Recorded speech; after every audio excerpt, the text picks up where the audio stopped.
गणपतीपाठोपाठ येतो तो नवरात्रीचा सण. शक्तीचा स्रोत असलेल्या देवीचा हा उत्सव. नवरात्र वर्षातून 4 वेळा येतं, पण त्यातील शारदीय नवरात्राचं महत्त्व अनन्यसाधारण आहे. यात सुखसमृद्धीची कामना करण्याबरोबरच आदिशक्तीच्या 9 रूपांची उपासना केली जाते. तसं पाहायला गेल्यास आपण दुर्गा, लक्ष्मी आणि सरस्वती या 3 रूपांमध्ये तिची आराधना करतो. पण नवरात्र हे देवीची विविध रूपं पाहण्याचं, तिचा उत्सव साजरा करण्याचं एक पवित्र अलौकिक पर्व आहे. नवरात्र म्हणजे देवीच्या शक्तीचा, बुद्धीचा आणि संपत्तीचा उत्सव म्हटला पाहिजे. शारदीय नवरात्र हे दुर्गा मातेचं.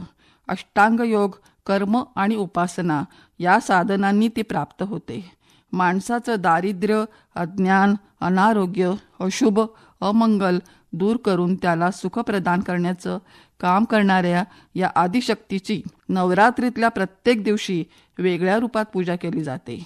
शैलपुत्री, ब्रह्मचारिणी, चंद्रघंटा, कुष्मांडा, स्कंदमाता, कात्यायनी, भद्रकाली, महागौरी, महालक्ष्मी, सिद्धिदात्री असे तिचे अवतार आहेत.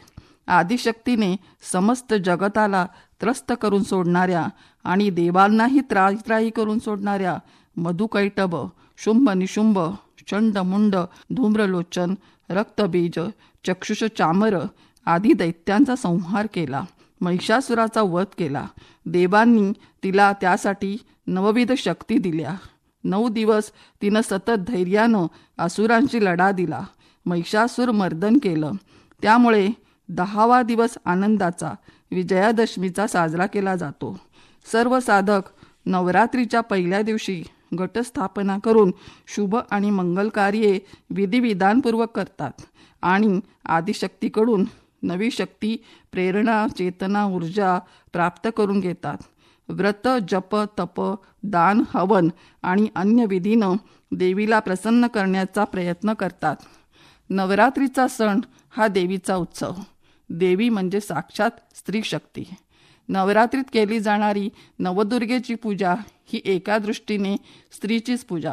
कारण देवी ही जशी स्त्री आहे तशी ती माता, भगिनी, पुत्री, पत्नी, सखी ही सारी नाती निभावून देणाऱ्या स्त्रीचंच प्रतीक. या देवी स्वरूपाची पूजा केली की आपोआपच देवतांचं सान्निध्य प्राप्त होतं. स्त्रीच्या अंगी या भूमातेसारखीच नवनिर्मितीची शक्ती आहे. नवरात्रीत घट बसवून मातीतून 9 धान्य पेरून ते उगवले जातात. या भूमातेची पूजा म्हणजे ती आपलं भरणपोषण करते त्याबद्दल तिला मान देण्याचा एक अवसर असतो. भारतासारख्या कृषीप्रधान देशात शेतीला फार महत्त्व आहे. नवरात्रात धरित्री प्रसवलेली असते. भूमातेवर हिरवाईचं तेज आलेलं असतं. तिच्याप्रती कृतज्ञता व्यक्त करण्याचा हा सण. शेतीचा शोध हा स्त्रीनेच लावला. भूमी आणि स्त्री दोघीही माणसाला सुसंस्कृत बनवणाऱ्या, दोघीही निर्मात्या, सृजनशील आणि पोशिंद्या आहेत. सजीव सृष्टीचं असणं हे या दोघींवर अवलंबून आहे. सजीवांना जन्म देणं, त्यांचं भरणपोषण करणं हे या दोघींचं कार्य. माता आणि माती यांच्या नावात साम्य आणि कर्तृत्वही सारखंच. तसंच मही आणि महिला दोघेही सारखेच, त्यांचा गाभाही सारखाच. नवरात्रीचा सण हा स्त्री आणि भूमी या दोघींचा 9 दिवस चालणारा उत्सव. स्त्रीच्या 9 महिन्यांच्या गर्भारपणाचा द्योतक. घट म्हणजे गर्भाशय. मातीतून धान्य उगवणं हे सृजनाचं चिन्ह. तर अष्टमीला जास्त महत्त्व. कारण 8व्या महिन्यात जन्माला आलेलं मूल जगणं अवघड, म्हणून ही वेळ महत्त्वाची. तर दसऱ्याचं सीमोल्लंघन म्हणजे गर्भातून बाहेरच्या जगात जीवाचं पदार्पण. असा हा मातृत्वाचा उत्सव. देवी ही माता आहे आणि माताच राहणार हे त्रिकाल सत्य आहे. नवरात्रीत देवीच्या शक्तिरूपाची पूजा मानली जाते. महाराष्ट्रात घराघरात घटस्थापना केली जाते, तर गोव्यात फक्त देवळात घट बसवले जातात. काही लोक 9 दिवसांचा उपवास करतात, तर कोणी उठता बसता म्हणजे पहिल्या आणि शेवटच्या दिवशी उपवास करतात. 9 दिवस देवीपुढे सतत नंदादीप तेवत असतो. दररोज मुली एकत्र येऊन घरोघरी जाऊन बोंडल्याची गाणी म्हणतात. हस्त नक्षत्राचं प्रतीक म्हणून मध्ये हत्तीचं चित्र किंवा मूर्ती ठेवली जाते आणि फेर धरून गाणी म्हणतात. रोज नवी किरापत खायला मिळते. गुजरातमध्ये गरबा दांडिया खेळला जातो, तर बंगालमध्ये दुर्गापूजेचा जल्लोष असतो. चौकात चौकात मांडव घालून सार्वजनिक स्वरूपात तिचं पूजन होतं. कुणाकडे 9 सवाष्ण तर कुणाकडे 9 कुमारिकांना पूजलं जातं. 9व्या दिवशी होम हवन केलं जातं. गोव्यात दररोज मखरात बसलेल्या देवीची आरास बदलली जाते. ते रात्री झुलवलं जातं. दर दिवशीचं तिचं रूप वेगळं असतं, जे पाहण्यासारखं असतं. कधी ती वाघावर आरूढ झालेली दुर्गा असते, कधी मोरावर बसलेली शारदा असते, तर कधी महिषासूर मर्दिनी असते. देवीच्या विविध रूपांची पूजा करून तिची आराधना केली जाते. एकूणच हा स्त्री शक्तीचा जागर करणारा सण आहे. 9 देवींची रूपं जरी वेगवेगळी असली तरी दुर्गादेवीचीच ही रूपं आहेत. आदिशक्तीच्या आराधनेचं पर्व म्हणून या सणाकडं बघितलं जातं. शैलपुत्री ते चंद्रघंटापर्यंतचा तिचा प्रवास हा बालपणापासून यौवनापर्यंत असतो. कुष्मांडा ते कात्यायनीचं रूप गर्भिणी आणि शिशुपालन करणारी माता, आणि कालरात्री ते सिद्धिदात्रीपर्यंतच्या अवस्थेत ती रजोनिवृत्त प्रौढा असते. अशी ही देवीची स्वरूपं आपण स्त्रीतच पाहू शकतो. पहिली शैलपुत्री ही पर्वतराज हिमालयाची कन्या आहे.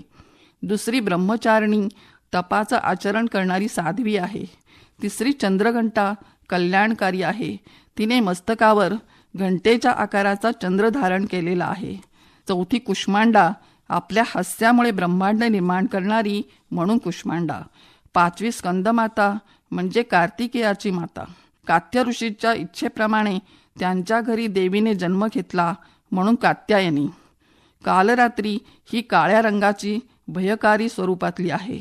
तर महागौरी शिवाच्या प्राप्तीसाठी कठोर व्रत करणारी गौरी आणि सिद्धी प्रदान करणारी देवी म्हणून सिद्धिदात्री हे नाव तिला सार्थ ठरतं. आणखीही तिच्या रूपावरून पडलेली नावं आहेत. उमा, गौरी, जगदंबा, भवानी, पार्वती ही सौम्य रूपांची नावं, तर दुर्गा, काली, चंडी, भैरवी, चामुंडा ही देवीची उग्र रूपे आहेत. देवीने महान पराक्रम गाजवून महिषासूर, धूम्रलोचन, चंडमुंड, रक्तबीज, शुंभ निशुंभ या बलाढ्य राक्षसांचा वध केला. तेव्हा सगळीकडे आनंदी आनंद झाला. देवीवर देवादिकांनी पुष्पवृष्टी केली. ह्या तिच्या पराक्रमाचं नवरात्रीत पूजन केलं जातं. सप्तशतीचा पाठ दररोज वाचला जातो. होम हवन केलं जातं. या सप्तशतीमध्ये 700 मंत्र आहेत. त्यात देवीची स्तुती तसंच तिने दैत्यांना कसं मारलं याचं वर्णन आहे. पहिल्या भागात पाशवी शक्तीवर बुद्धिशक्ती मात करू शकते हे सांगितले, तर दुसऱ्या भागात संघशक्तीचं वर्णन आहे. आपल्यातील सुप्त शक्ती जागृत केल्याशिवाय कोणतंही कार्य होत नाही हे पटवून दिलं आहे. त्यात देवीनं पुढे भविष्यात ज्या ज्यावेळी राक्षस निर्माण होतील तेव्हा मी वेगवेगळ्या नावांनी अवतार घेऊन त्यांचा नाश करेन असं म्हटलं आहे. हे तत्त्व प्रत्येकानं लक्षात ठेवलं पाहिजे. स्त्री ही दुर्बल नसून सबला आहे हे तिनं दाखवून दिलं पाहिजे. आपल्यातली सुप्त शक्ती तिला ओळखता आली पाहिजे.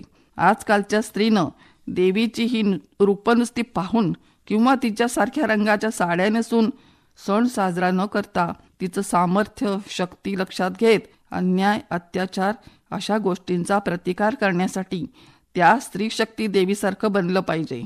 आत्मरक्षणासाठी, आपल्या सुरक्षिततेसाठी, समाजातल्या दैत्यांचा नायनाट करण्यासाठी तिच्याकडे शक्तीचं वरदान मागितलं पाहिजे. महाराष्ट्र आणि गोव्यात जसा गणेशोत्सव साजरा केला जातो तशी बंगालमध्ये नवरात्रीची धूम असते. ठिकठिकाणी दुर्गा मातेच्या भव्य मूर्ती स्थापण्यासाठी मोठमोठे मांडव घातले जातात. ही दुर्गा म्हणजे काली मातेचं रूप असतं. आधी कित्येक दिवसांपासून मूर्ती घडवण्याचं काम सुरू झालेलं असतं. मांडवांची रोषणाई, सजावट खूप मोठ्या प्रमाणावर बघायला मिळते. पूर्वीच्या काळी राजे, जमीनदार, संस्थानिक आपल्या घरात अशा मूर्ती बसवायचे, पण नंतर त्याला सार्वजनिक स्वरूप प्राप्त झालं. पंचमीला देवीच्या मूर्तीची प्रतिष्ठापना केली जाते. तिच्यासोबत लक्ष्मी, सरस्वती, गणपती आणि कार्तिकेय यांच्या मूर्ती बसवल्या जातात. दोन्ही वेळा आरती, पूजा केली जाते. आपल्याकडे दिवाळीला जसं एकमेकांना भेटी दिल्या जातात, गिफ्ट दिले जातात, तशा त्यांच्याकडे दसऱ्याला देण्याची पद्धत आहे. त्यासाठी जोरदार खरेदी केली जाते. साड्या, कपडे, मिठाई, फळफळावळ असं आपल्या ऐपतीप्रमाणे भेट देऊन भेटण्याची पद्धत आहे. अष्टमीचा दिवस मुख्य असतो. त्या दिवशी होम हवन केलं जातं. दसऱ्याला सर्व मूर्तींचं नदीत विसर्जन केलं जातं.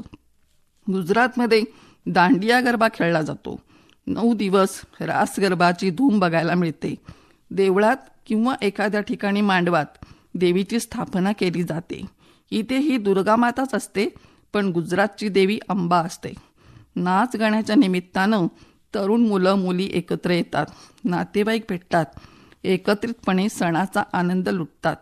एकत्र येणं, एकमेकांच्या सहवासात राहणं, संपर्कात असणं हे सुरक्षिततेची, एकीची भावना जोपासतं, संस्कृती जोपासतं. कर्नाटकात मातीच्या घड्याची म्हणजे निसर्गाच्या माती या सृजनशील घटकाची पूजा केली जाते. तर म्हैसूर येथल्या राजवाड्याला पूर्णपणे रोषणाई करून सजवलं जातं. उत्तर प्रदेशात रामानं रावणाशी युद्ध करून त्याचा वध केला. तो दिवस दसऱ्याचा होता. म्हणून रावणाची मोठी प्रतिमा बनवून त्याला पेटवून देतात.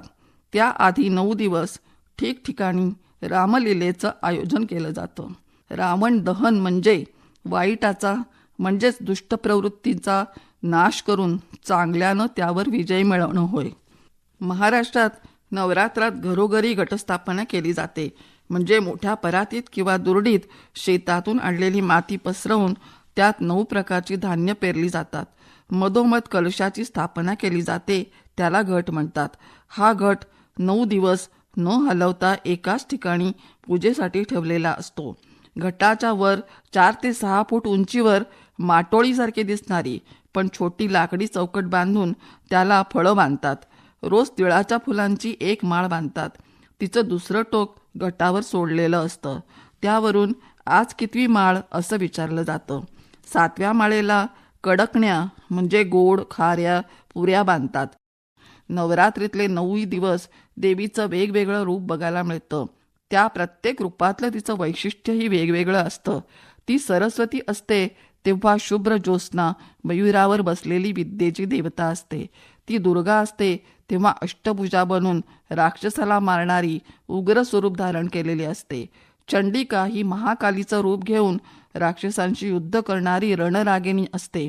कधी लक्ष्मी बनून धनाचं दान देते, कधी पार्वतीची शंकराची अर्धांगिनी असते, कधी दैत्यांचे निर्दालन करून समस्त प्रजेला देवांना संरक्षण देणारी आणि संकटांचा नाश करणारी असते. अशा प्रत्येक स्वरूपात ती पूजनीय असते. म्हणूनच स्त्री शक्तीच्या विविध रूपांना अभिवादन करून जिथं जिथं तिची पूजा केली जाते तिथं देवाचं अधिष्ठान असतं हे शिकवणारी आपली संस्कृती आहे. आणि त्याच संस्कारात आपण वाढलो. ती जपली गेली पाहिजे. तशी बुद्धी सर्वांना लाभली पाहिजे हीच तिच्या पायी प्रार्थना. सर्व मंगल मांगल्ये शिवे सर्वार्थ साधिके शरण्ये त्र्यंबके गौरी नारायणी नमोस्तुते.